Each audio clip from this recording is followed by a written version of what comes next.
Okay, so the other guy I want to talk about is the insert guy on the Dorito side of the field, now that we've talked about the front player.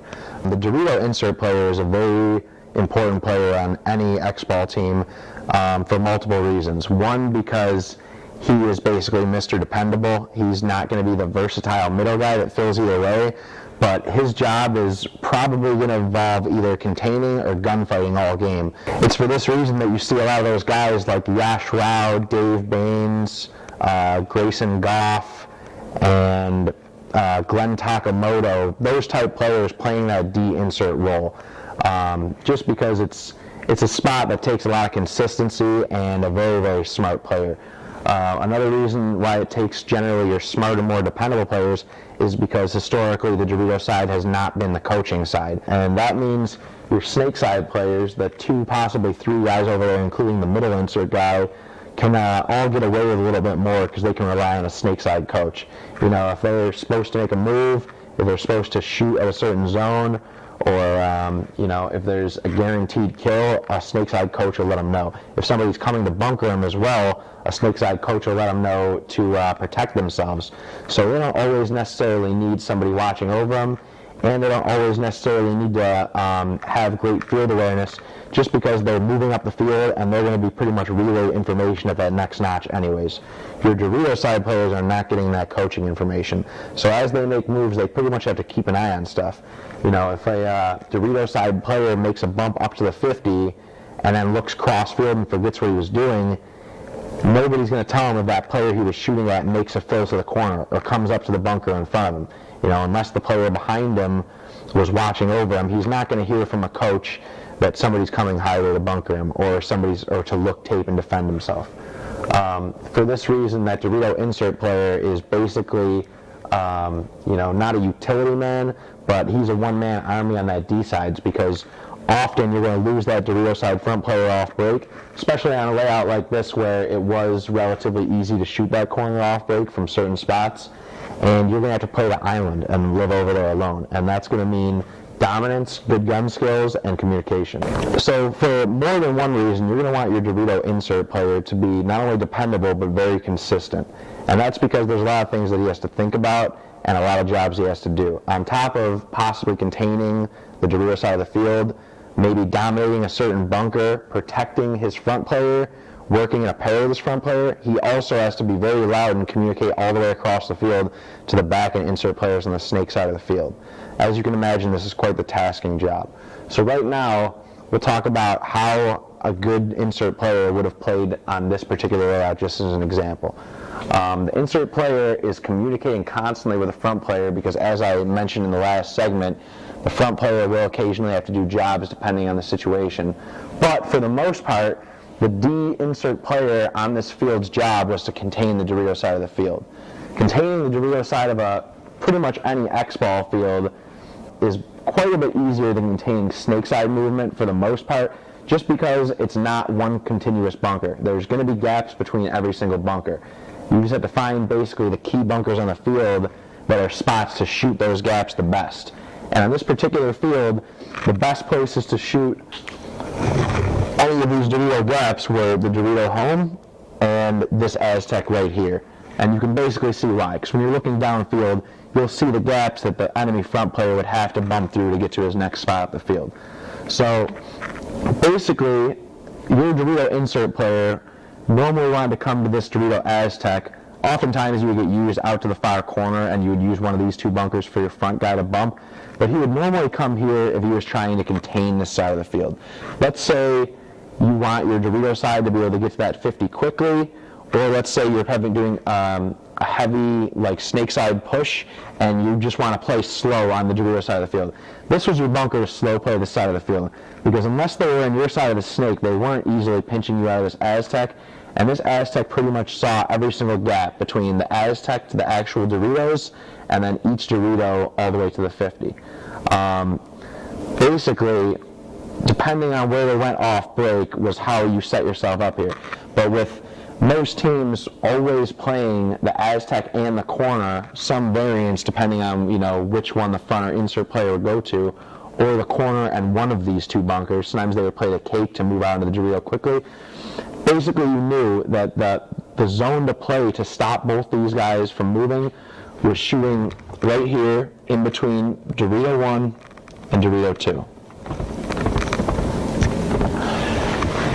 By shooting this zone, you're allowing your Aztec mirror to move into the Dorito 1, but basically not any further. And at this point, you're using this one zone to stop both possible players from moving up the field.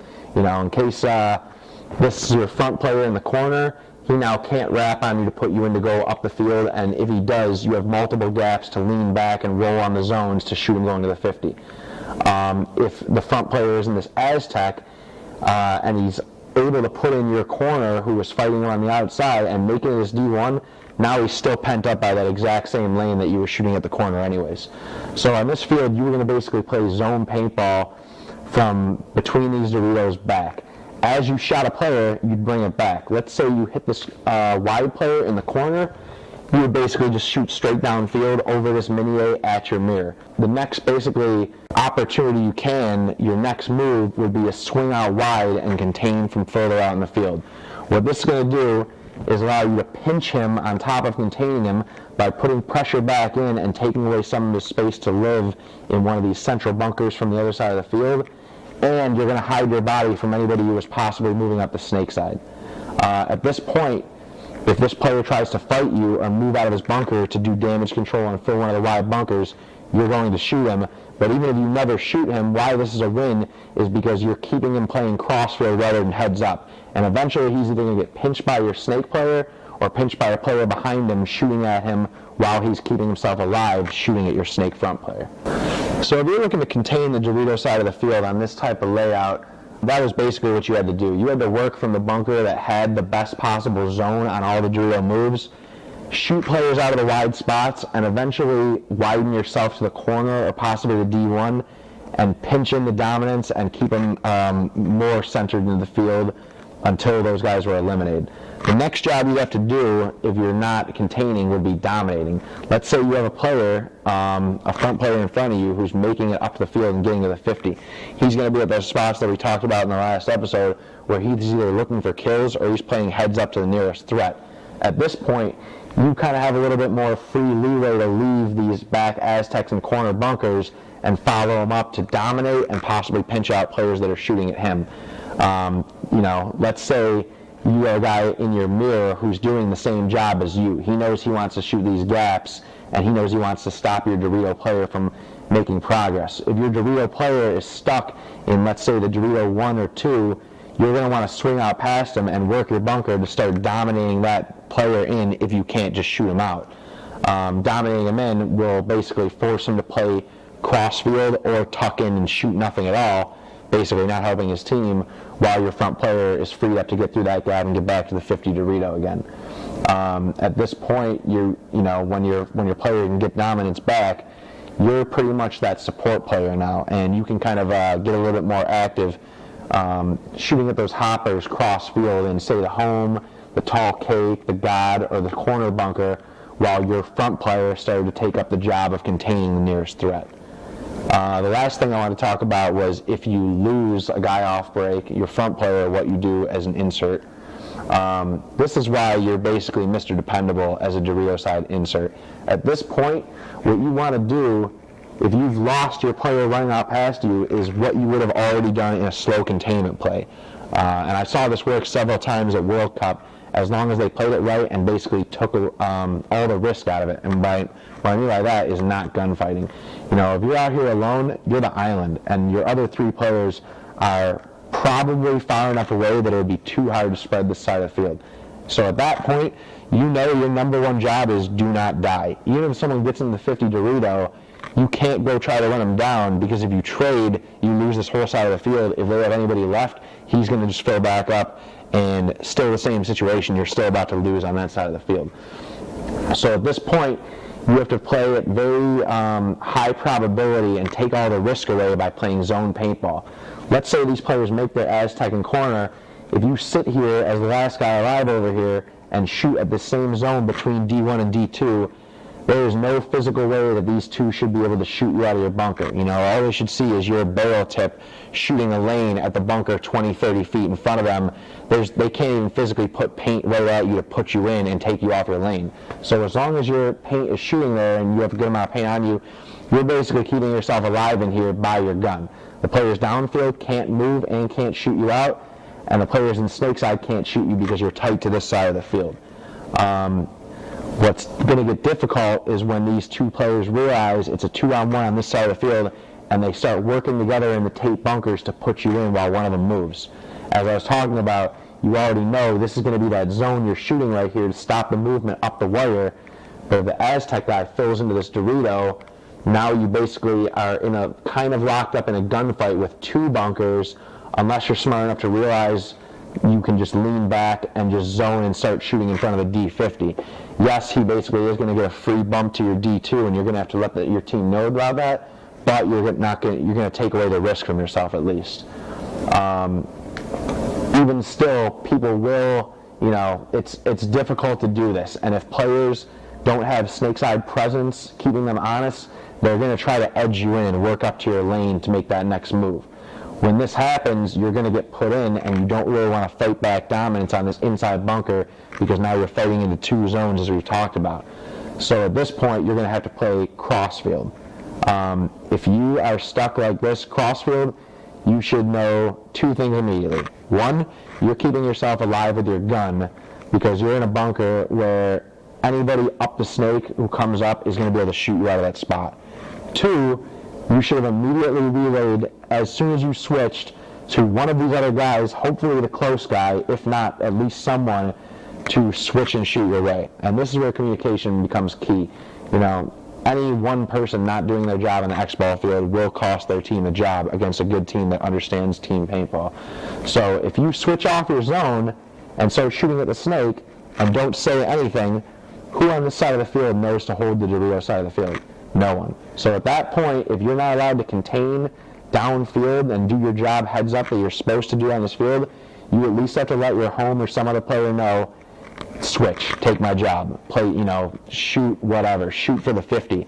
That way, even if they haven't made the move yet, they know there's pressure there. It kind of keeps them honest. At this point, you're basically going to want to protect your snake front player and let your 3-player contain D side until your snake side wins on this point.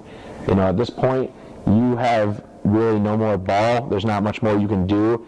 And if you die, you're going to lose this whole side of the field. So the most important thing is to keep your presence and wait. What that's going to do is take away your chance to bump up the field, get angles, shoot people out of their bunkers. But that doesn't mean you're not doing your job, because just by you being alive and someone that makes it so their Dorito front players can't wrap and play the entire side of the field means that your snake players have time to basically do what they have to do to shoot these guys cross field. So basically you're going to win this point one of two ways. You're going to be either sitting here watching your snake players get past the 50 and hearing people get peeled off in front of you, or your snake players are going to get up the field. These Dorito players' attention are going to switch to guys on their side, and you're going to be able to safely fill out to the corner and slow the game down once again. And what I mean by that is, when you're in these inside bunkers where people can wrap and contain, it only takes killing you, and then you're going to lose this game relatively quickly because they're going to work a free side. If you're able to fill back out, even if you're the only person over on the side of the field, although you won't have an offensive Dorito side, you're going to rely on most of your attack to come from the snake side, the field will slow down again because you'll at least have a full spread corner to corner. People won't be able to wrap even past shooting down the wire on the Dorito side without having risk of view heads up from them. And that's basically how you're going to safely play as an insert player on this layout.